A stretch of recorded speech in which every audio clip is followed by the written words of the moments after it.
சித்தர்கள் யார்? சித்தர்கள் யார்?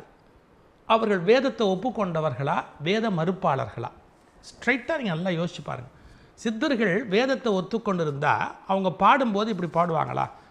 சாத்திரங்கள் ஓதுகின்ற சட்டநாத பட்டரே, வேர்ப்பிறைப்பு வந்த போது வேதம் வந்து உதவுமோ.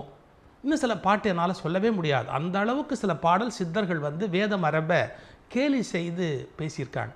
இன்னொரு படி மேலே போகிறாங்க, கோயில் ஆவதேதடா குளங்கள் ஆவதேதடான்னு. நான் அந்த லெவலுக்கு நியாயப்படுத்தலை, நல்லா கவனிக்கணும். அவங்க என்ன நினைக்கிறாங்க, ஒரு மனிதன் தனக்குள்ள இறைவனை உணரணுமே ஒழிய ஒரு கோயில் ஒரு பிம்பம் அப்படிங்கிறதுக்கு முக்கியத்துவம் கொடுக்காதீங்கிற கருத்தை பேசுகிறாங்க. யார்? சித்தர்கள். சித்தர்களுக்கு வந்து சரியான பேர் என்ன தெரியுமா?